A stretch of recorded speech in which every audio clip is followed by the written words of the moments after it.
निकल जा इस घर से। आज के बाद इस घर में तेरे लिए कोई जगह नहीं है। माँ जी, भगवान के लिए ऐसा मत कीजिए। मैं इस छोटी सी बच्ची को लेकर कहाँ जाऊंगी? वो सब मैं नहीं जानती, बस तू निकल जा।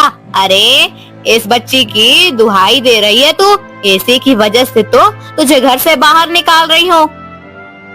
सुनिए जी, आप तो कुछ कहिए ना, रोकिए ना माँ जी को। मैं कहाँ जाऊंगी इस घर को छोड़कर? मेरा तो आपके सिवा और कोई नहीं है। माँ सही कह रही है, एक के बाद एक बेटियां पैदा करती जा रही है तू। अरे मैंने तो सोचा था कि इस बार तुझे बेटा होगा, लेकिन नहीं, तू तो बेटियां ही पैदा कर रही है। मुझे बेटियां होती है, इसमें मेरी क्या गलती है? देखा बेटा, एक तो गलती करती है और ऊपर से जबान भी चला रही है। देख क्या रहा है, निकाल दे इसे इस घर से बाहर। केशव मधु का हाथ पकड़कर उसे घर से बाहर निकाल देता है। मधु की गोद में उसकी नवजात बेटी भी थी। दरअसल मधु को पहले 3 बेटियां थी। बेटे की चाह में उसके पति और सास मधु से चौथी बार बेटे की आस लगाए बैठे हुए थे, लेकिन इस बार भी उसने एक बेटी को जन्म दिया और उसे घर छोड़कर बाहर जाना पड़ा। मधु बहुत दूर तक चल कर आई थी, बहुत थक गई थी और प्यास के मारे उसका गला सूख रहा था। उसे दूर एक नदी दिखाई दी और वो नदी के पास आ गई। हे भगवान, तेरा बहुत बहुत आभार, कम से कम पानी तो दिखाई दिया। कितनी प्यास लगी है, मेरी बच्ची को भी भूख लगी है, लेकिन क्या करूं, मैंने ही कुछ खाया नहीं है, तो इसे दूध कैसे पिलाऊं? बेटा, मैं अभी पानी पी कर आती हूँ, फिर हम थोड़ी और आगे चल जाते हैं। फिर मैं देखती हूँ खाने का कोई इंतजाम होता है क्या। हाँ मेरा बच्चा। ऐसा कहकर मधु बच्ची को नदी के किनारे पर रखकर खुद पानी पीने के लिए नदी के पानी में उतर जाती है, लेकिन थकान की वजह से वो फिसल जाती है और पानी की तेज बहाव में बह जाती है। बच्ची बहुत रो रही होती है। नदी के पास ही एक जंगल था।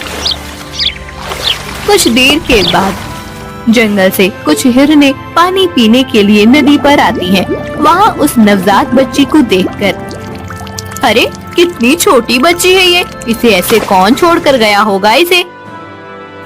माया बहन, लगता है कि ये बेटी है, इस कारण से कोई इसे छोड़ कर गया होगा। सुना है कि कुछ इंसान सिर्फ बेटे की चाह करते हैं। अगर उनके घर में लड़की ने जन्म लिया तो वो इसे ऐसे ही कहीं सुनसान जगह पर छोड़ कर जाते हैं। कितने निर्दय होते हैं ऐसे इंसान। कोई अपने ही बच्चे को ऐसे मरने के लिए कैसे छोड़ सकता है? और माँ जन्म देने वाली माँ का दिल नहीं दुखता? हिरन माया को उस बच्चे को देखकर बहुत दुख होता है। फिर काया छाया, मैं सोच रही हूँ कि हम इसे अपने साथ अपने जंगल में ले जाते हैं। इसे यहाँ ऐसे छोड़ना इस बच्ची के लिए सुरक्षित नहीं है। लेकिन माया दीदी, हम इसे अपने साथ कैसे रखेंगे? हमारे ही रोज के खाने पीने का ठिकाना नहीं होता, इसे क्या हम खिलाएंगे?